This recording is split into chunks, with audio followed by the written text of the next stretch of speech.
Hey everyone, it is James. Happy Thursday. Hope all are doing well. Oh man, I'm excited. I didn't expect to get this box until next week. So the fact that Watts, our manufacturer, had forwarded this to me so quickly and rushed because they made an error, I get to open it today live on air. Just a quick update on what we're actually talking about today. So we're talking about guarding geckos. I know I went through literally all the games we're working on in my last live feed that I did, but this one specifically is going to focus on guarding geckos where we're at because I've received what I believe is the actual production samples. So this is the stage where they say, here's how the game's going to look. Here's what people are going to see when they open it. And if you're good, we're going to now assemble everything. Everything's done. We're going to assemble it, and then it'll be ready. And that usually takes about 1 to 2 weeks to finish that off. So I'm very excited. I did want to see it for myself because it's tough to tell when you get a camera angle that someone sends you from the other side of the planet. And you're looking at it and you're like, I think it looks okay, but just for safety, it'd be good to have it in my own hands. Where we left off last time is we talked about some of the trials and tribulations that we had on some of the production, specifically around Cities of Venus. Also mentioned the gecko issue we had. That has been resolved. So we've got a new gecko that I can show you. See if I can include it here in terms of the image. This would have been good to have this ready to go ahead of time, wouldn't it? Okay, I'm gonna see if I can. Let's see if we can just get this going here real quick for you. All right. Pretty happy with where these guys landed. I know I was very frustrated on my last. Yep, there we go. On my last live I did because I said, like that they're just taking we want the eyes to be bigger. This is the gecko you can see behind me. And they just basically took the gray fabric and just made it white, and it wasn't really making the eyes bigger like we asked. So went through a lot of images and pictures back and forth saying, guys, like this is not rocket science. Literally just print out what I've sent you as a mock-up because I used Photoshop to mock up what we wanted, overlay it on what you're creating, and you'll see exactly what we're trying to do. Welcome everybody to join us live. Okay, so first, I'll get into the gecko last. Let's do the games first. So kudos to our friends at FedEx for absolutely kicking the crap out of this box. Fingers crossed. I expect nothing less from our good friends at FedEx. Fingers crossed that the games themselves didn't get damaged. I think they're probably pretty good because these guys are usually good at wrapping things. But what we're going to look at here, if I am correct, is, yes, 2 copies of Garden Geckos. So we're going to see the cartoon box for those backers that chose the cartoon box, and the abstract box for those that chose the abstract box. Now, as a quick reminder for those who maybe are watching live and didn't actually back this game, we gave people an option of 2 different box styles because we kind of figured out partway through our campaign that people loved the game, but at least half the audience said the cartoon imagery doesn't match the complexity and depth of the game. Could we go more abstract on the box? So I didn't want to abandon those people who backed us because they liked the box. So we ended up splitting the order, and we did a box for those who wanted the cartoon box. And then most of the games we're making, the stock that we'll sell in the marketplace, will be the abstract box. All right, so let's go through. That's the abstract box, but let me go through the cartoon box first. So this is the cartoon box. And just to show you like the... what we've gone through in the past week is when Watts sent me the samples. I was supposed to get them last week. They sent me this random box of meeples. So I sent to my contact. I'm like, I just got a big bag of Castle meeples with no notes or anything. Like, what's this for? And they're like, oh my gosh, the labels at the factory got switched on for FedEx. Those are supposed to go to someone else. We'll resend your game, so we're sorry for that. So whoever is making that Castle game with meeples now have themselves a couple copies of Garden Geckos too. Okay, cartoon box. Here we are, shrink wrapped up. And pull the shrink. Overall, I would say it looks great. We changed the title plate to this darker green versus like a lighter green we had during the campaign. Did some polling, asked people what they thought, and most people voted for the darker nameplate, so we changed it. And that's what's cool about doing these Kickstarters is involving people in the process and getting people to to honestly weigh in on the direction you go. And we made some directional changes entirely based on, you know, the feedback and polling that we did with people. So thank you if you participated in those polls. Okay, off the get-go. Okay, good. I was a little worried because when they did the video on this, they had like a spotlight on it. So the whole box looked gloss. And that's not what we wanted. We want a matte box. And the sample I had here was a matte finish as well. And it's supposed to be spot UV. I can tell you now, based on what I have, and the camera is a little deceiving because the camera bounces off the spot UV and gives you a feeling there's a glare across the whole thing. It's not. This is matte. Linen finish, so again, you can wipe it if you get anything on it. It's a little more rigid and scuff resistant. But the Gecko itself is spot UV. The bugs are spot UV on here. The logo spot UV on the logo here, nameplate and so forth. It looks great. Yeah, I'm really happy with that. Okay, let's open it up. Let's open the box.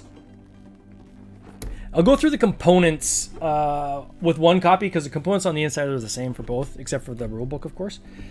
So this is the rule book, which looks great. Very vibrant colors. I always like to just do a double check of the page numbers to make sure that the pages didn't get stapled out of order. Everything looks good. Nice thick paper. Very happy with how that ended up. Next, you get the punch boards. So you're going to have to punch out your tiles yourself, which is cool. So these are the tiles. Again, really, really sharp, vibrant colors. You've got the geckos on the back. These turned out really well in addition to everything else. I know on the one item, I was a little close on the artwork to the cut line, and I said to them, hey, like, that's pretty close, or are we good? And they said that we were, and yeah, we have not gone into the white. There's one is razor close. Oh man, I don't know if you can see that one. The top one there with the grasshopper, the blue flower, the cut line goes right along the edge, but there's enough bleed there to catch it. So, woo, that's a close one. Center hex, which has a hole in it. This allows you to place your chosen bug to start the game. So every game starts differently with a different bug. Last player in the turn order gets to choose that bug, so that kind of just offsets some of the advantage of going first. And we added this tile that'll act as a first player marker. So if anybody didn't get the Gecko pin, which also doubles as a first player marker, not too late to add this if you want. I produced extra just in case. We had like half a dozen people that forgot that after their order. I think we got about 20 extra. We can still add this if people want it. And but for everyone else that didn't get that, you have this little tile used as a first player marker. Again, that turned out fantastic. Another thing I made a mistake on a game I had made a few years ago was I didn't double check with the factory on which side they were cutting. And I think it was with hamsters versus hippos. So our preview copy we had, everything looked great. And then when they cut the tiles, they cut them the other way.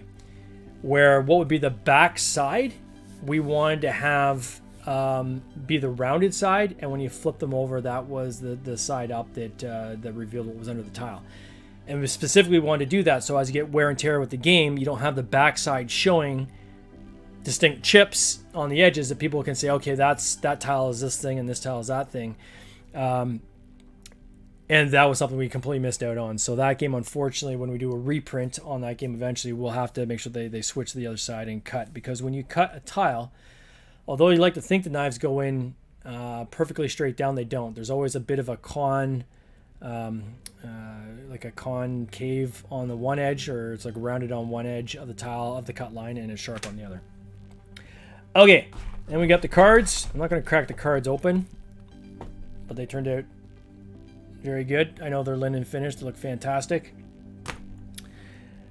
In the box, then we have this tray. What I usually recommend to people is when you punch out your punch outs, this little tip for anybody that doesn't know this already, which I'm sure most of you do if you're watching this video, you're into board games, so you probably know this.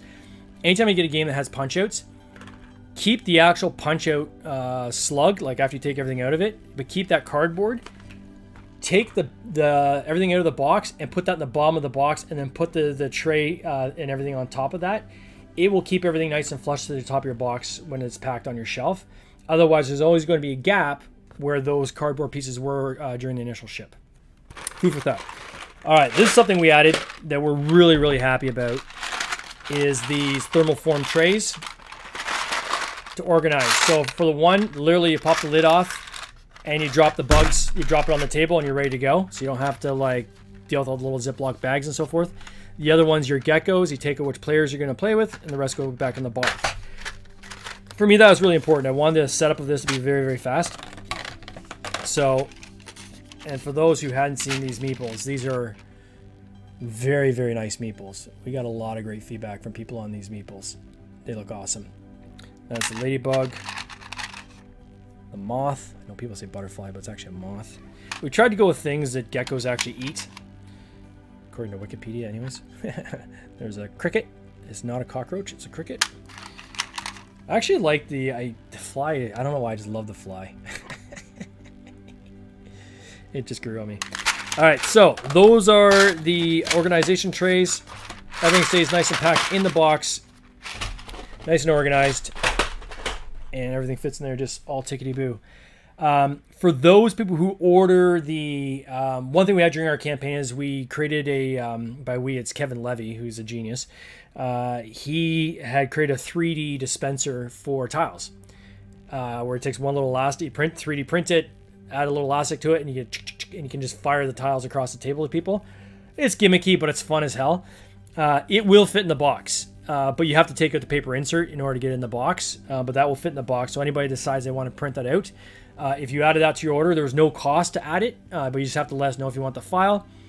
We'll send that file out to you. And if you have a 3D printer or know someone who has a 3D printer, which most people do, it's a quick print. And they can add that to their game. So that is, my friends, the cartoon box. Oh, just double check. Inside lid printing was done as well. Which, again, people know that we do this on all of our games. And that turned out super awesome as well. That looks great. I can't complain. I am a happy, happy man. Alright, so I'm going to put that back in there. Let's look at the abstract one next. And then we'll get into the...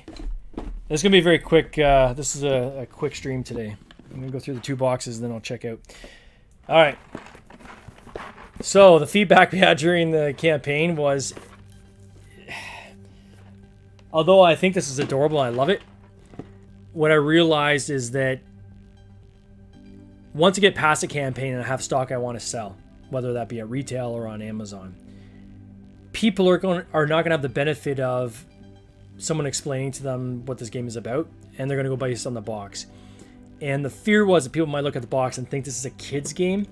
Well, really, it's not. It's a game for adults. I like cute artwork, so I did cute artwork on it. But again, listening to people, taking the feedback from reviewers, and I think the one that actually sent me over the edge was the honest, unfiltered gamer. He's awesome. I love him. He does. He's done a lot of our reviews. What you get is what you get, and he is not shy. He will tell you what he thinks. And in his video, he's like apologizing for the box. Don't let this box confuse you, or don't be misled by the box. This is a really good game. And it's for adults, and you're gonna have fun. And as soon as I saw that, I'm like, all right, I got to figure something out here. So we got a second box, and this is what we call the abstract box, which has really grown on me, and I really love it as well. Again, spot UV. So matte finish on the white. Spot UV on, you can't even really see it, but you can in person. All these lines, like this hexagonal pattern, those thin lines are spot UV as well. So the presence on the table just looks so cool. Oh my god, it looks awesome. Again, the back.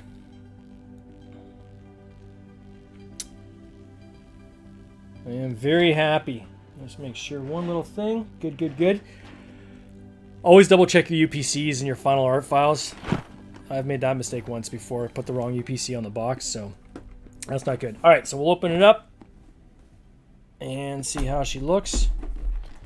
So inside of this lid, we did this kind of, again, abstract. It's actually the same one that's in is this guy here. The exact same image that we use for these pins is inside the box going after the bugs. Really like how that turned out. That looks cool. That looks good. Then we have the instruction book or rule book. This one is white to match the outside of the box. And just check the page numbers real quick, make sure they're all in order. They are all in order. Fantastical. Okay, so that's Garden Geckos. Rule book. We have our punch outs, our hexes. And again, there's that one that's really close to the edge, but it is there's still a bleed going past the cut line, so we're good. Wow, mental note on that one next time to really extend that bleed. Just for safety, but those turned out really good. Love them. Cards. All right, you convinced me. I'll open up the cards, just this one pack. I often wonder if it's the old cigarette company's equipment that end up getting repurposed for cards in the game industry. Because remember the old cigarette packets used to have this kind of pull tab to rip the plastic off? I'm sure it got repurposed for that. All right, and here's the cards. So the cards turned out really nice. You got your terrain. Where is it? Oh, let's do this backwards. Terrain objectives, bug objectives. You got your individual objectives. So these are your personal goals. So you can either do terrain goals or bug goals. I think it turned out well. I had someone say to me, it's actually a Czechoslovakian publisher or game distributor. It wasn't Ravensburger, it was a different one. He's like, wow, I wish he had like a pattern or something behind those bugs. Like, I wish this wasn't as plain. And what I explained to him is that there's a lot going on in this game. Like, once you have, especially if you're playing at 6 players and you have like 6 geckos out there of different colors, different patterns, all these different bug images, different patterns connected together in the hexes. For someone that can't take a lot of sensory input, it can be a little overwhelming. So the last thing I want to do is when you're then looking at your objectives, also put like a crazy pattern on those cards too, where your eyes are just bleeding by the time you're done the game. So it was a conscious decision to go plain. Would I change it? I don't know. I like it, but you never know. You're not gonna make everybody happy, but I found that kind of interesting. Pattern on the back, just on the front. So those are the cards for the abstract. Again, you get the sexy trays. Come in every game. And I'll show you the geckos on this one for those who haven't seen the gecko. Thank you for everybody who's joined us. Wow. I'm always surprised when you do it live. You never know there's going to be people actually watching live, but I get surprised every time. So these are the gecko meeples, which I absolutely love. They look cool when you see them on the table too. Pink ones as well. We got red. What we did is we have, these are colorblind friendly. So if you look at the, okay, so this is green and blue together. Trust me, if you're colorblind, this is green and blue. And you'll notice that there's a dot pattern on one and a square pattern on the other. If 2 people are playing and one's going to be blue and one's going to be green, we recommend to just use the other side of the gecko so you have solids and patterns, right? So they both have a solid side and a pattern side. And we did that specifically for people who are colorblind. So we've got a lot of positive feedback on that as well. And that turned out great. There we are. So that is, and by the way, anybody who's watching, if you have questions, throw it in the chat. I am more than happy to, I am an open book, my friends. I'll answer any question you have. All right, so that is that. And let's now go to, so bottom line, where we go from here is I am going to send a note off to What's Games and say, approved. We are good to assemble. Everything looks awesome. Good job, guys. What's, as people have been following my channel know, manufactured in China. Good buddy of mine, Drew, who's, I think he's the board gamer, I think is his actual gamer or his social media handle. Ran into him at Essen last year, and he was saying, hey, have you considered using What's? I'm now, a rep in the States for them, and, I think we could probably help with some of your games. And I'm like, yeah,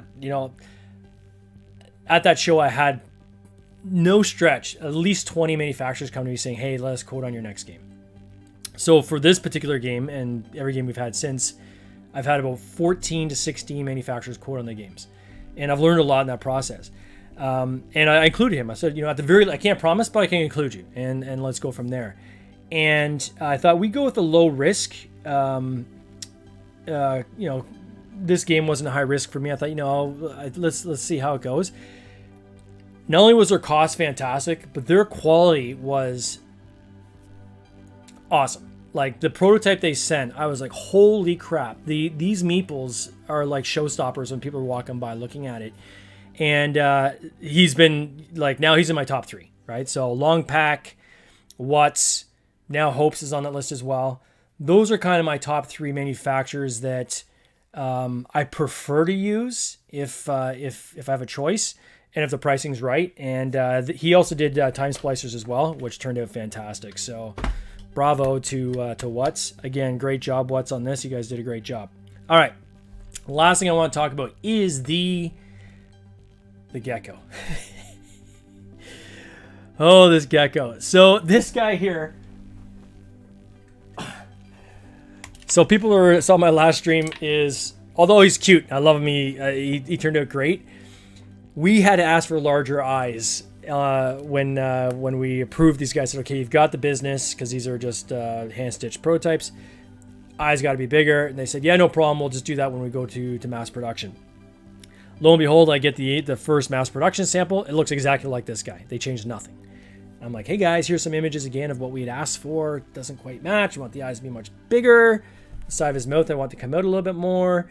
So all they did is they came back and they took like this fabric, gray fabric here, and they just changed it to white, which made it look even worse, quite frankly. And I was like, guys, I am not going to sign off unless you make this change. And yes, I know I could just go with the way it was, but I wanted the change. So they finally said, yes, we will actually make a proper effort and make the change. Got the image back, and let's see here. Can I get it up? And here it is. This is now what the Gecko looks like. I did ask him, can you put a little more stuffing in the eyes to make the eyes like kind of come out a bit? But the fabric and everything is perfect. This is exactly what I wanted. Just more fabric in the eyes, just make them come out a little bit more, like a little more rounded instead of flat. But they did a great job. I'm very excited. I think it looks, where is I going to put them over here? I think it looks awesome. Some people might actually prefer this one. I don't know, but I like the bigger eyes. I think the bigger eyes look cute, especially when you do different angles. I think it looks adorable, and the mouth is a little bit more on now too. So we're there. So we're gonna make those a little bit padded, and that's my instructions back to them. We're ready to rock and roll on that. That Gecko will be ready. I think in about 2 or 3 weeks. Again, as I said, Garden Geckos, it'll be ready in about 2 weeks. Then we'll be ready to ship. So shipping straight from China. We are 100%. We are way past not just being on track. We are way ahead of time. So we had committed to be delivering Garden Geckos in next May, and this is going to be in people's hands before the Christmas holidays. All right. So if somebody wants to give it as a gift or something, they'll be able to do that. This will be shipped out likely in October. So thank you so much for supporting me, supporting this campaign. Please follow us on tinrobotgames.com if you want to check out some of our other games. I'd love to have you sign up to our newsletter and hear about what we're working on. We're always working on stuff. I'm always doing these lives just to kind of walk you through the behind the scenes of what I'm going through. I don't hide anything. You can see it on my face if I'm frustrated. I'll tell you if I'm frustrated with something and why. And some people, the feedback I'm getting is people like that. They like to kind of just get the straight goods. So that's what we're here to do. So thank you so much, guys. I hope you have a fantastic weekend. And go Geckos, man. I'm pumped. Take care. Cheers. This has been an episode of the Board Game Binge podcast, hosted by James Staley, produced by James Staley and Mike Bruner, with original music by Nick Smith. If you would like to watch these interviews live, simply subscribe to our YouTube channel, Board Game Binge, and you'll get access to live interviews, giveaways, and interesting board game content from across the industry. I can't wait for you to join us. See you next time.